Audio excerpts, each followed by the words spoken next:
Son of God, say my mind, and you don't die. This is the season 3, the episode 446 in the series How to Manifest Immortality.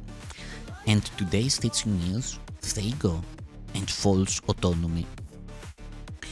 It is reasonable to ask how the mind could ever have made ego. In fact, it is the best question you could ask. There is, however, no point in giving an answer in terms of the past because the past does not matter and history would not exist if the same errors were not being repeated in the present.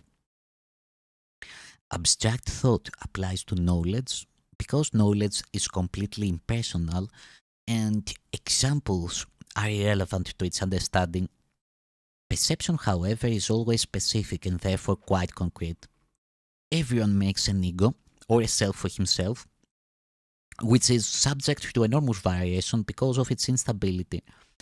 He also makes an ego for everyone else he perceives, which is equally variable. The interaction is a process that alters both because they were not made by or with the unalterable. It is important to realize that this alteration can and does occur as readily when the interaction takes place in the mind as when it involves physical interaction. There could be no better example that the ego is only an idea and not a fact. Your own state of mind is a good example of how the ego was made. When you throw knowledge away, it is as if you never had it. This is so apparent that one need only recognize it to see that it does happen. If this occurs in the present, why is it surprising that it occurred in the past? Surprise is a reasonable response to the unfamiliar, though hardly to something that occurs with such persistence. But do not forget that the mind need not work that way, even though it does work that way now. Think of the love of animals for their offspring and the need they feel to protect them. That is because they regard them as part of themselves. No one dismisses something he considers part of himself. You react to your ego much as God does to his creations, with love, protection, and charity. Your reactions to the self you made are not surprising. In fact, they resemble in many ways how you will one day react to your real creations, which are as timeless as you are. The question is not how you respond to the ego, but what you believe you are. Belief is an ego function, and as long as your origin is open to belief, you are regarding it from an ego viewpoint. When teaching is no longer necessary, you will merely know God. Belief that there is another way of perceiving is the loftiest idea of which the ego thinking is capable of. That is because it contains a hint of recognition that the ego is not the self. Undermining the ego's thought system must be perceived as painful, even though this is anything but true. Babies scream in rage if you take away a knife or scissors, although they may well harm themselves if you do not. In this sense, you are still a baby. You have no sense of real self-preservation and are likely to decide that you need precisely what would hurt you most. Yet, whether or not you recognize it now, you have agreed to cooperate in the effort to become both harmless and helpful attributes that go together. Your attitudes, even towards this, are necessarily conflicted because all attitudes are ego-based. This will not last. Be patient a while and remember that the outcome is as certain as God. Only those who have a real and lasting sense of abundance can be truly charitable. Only those who have a real and lasting sense of abundance can be truly charitable. This is obvious when you consider what is involved. To the ego, to give anything implies that you will have to do without it. When you associate giving with sacrifice, you give only because you believe that you are somehow giving that you are somehow getting something better and can therefore do without the thing you give. Giving to get is an inescapable law of the ego, which always evaluates itself in relation to other egos. It is therefore continually preoccupied with the belief in scarcity that gave rise to it. Its whole perception of other egos as real is only an attempt to convince itself that it is real. Self-esteem is always vulnerable to stress, a term which refers to any perceived threat to the ego's existence. The ego literally lives by comparisons. Equality is beyond its grasp, and charity becomes impossible. The ego never gives out of abundance because it was made as a substitute for it. That is why the concept of getting arose in the ego's thought system. Appetites are getting mechanisms representing the ego's need to confirm itself. This is as true of body appetites as it is of the so-called higher ego needs. Body appetites are not physical in origin. The ego regards the body as its home and tries to satisfy itself through the body. But the idea that this is possible is a decision of the mind which has become completely confused about what is really possible.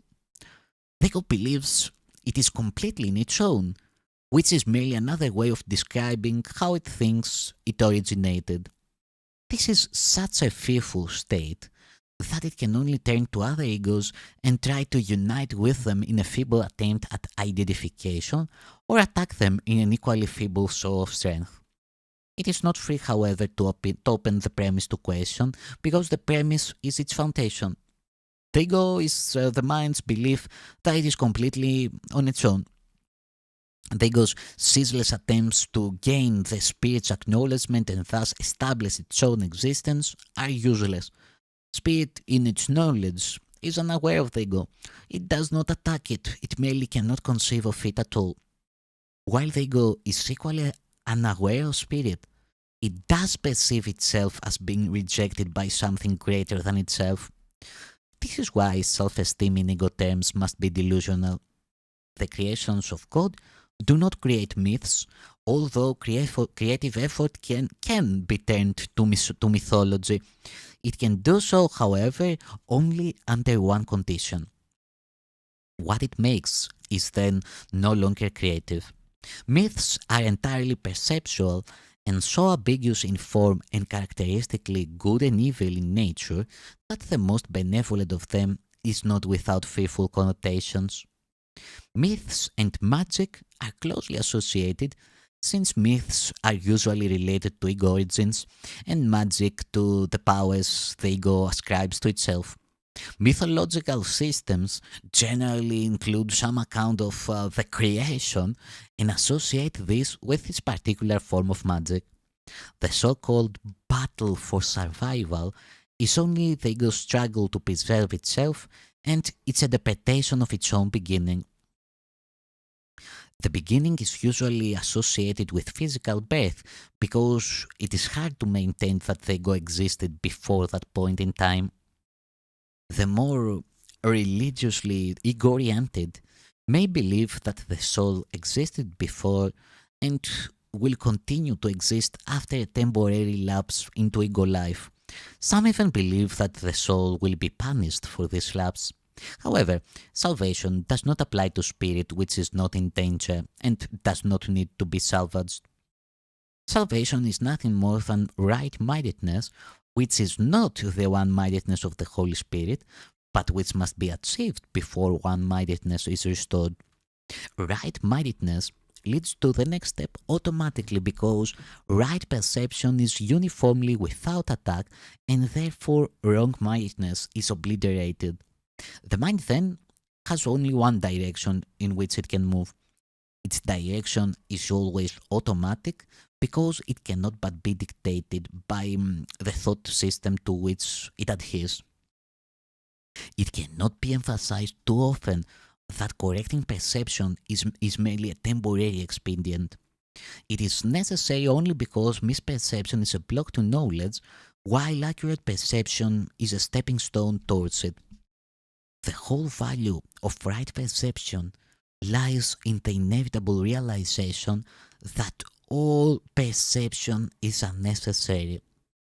This removes the block entirely.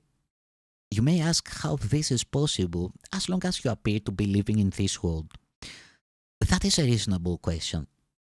You must be careful, however, that you really understand it. Who is the you who are living in this world? Spirit is immortal, and immortality is a constant state. It is as true now as it ever was or ever will be, because it implies no change at all. It is not a continuum, nor is it understood by being compared to an opposite. Knowledge never involves comparisons.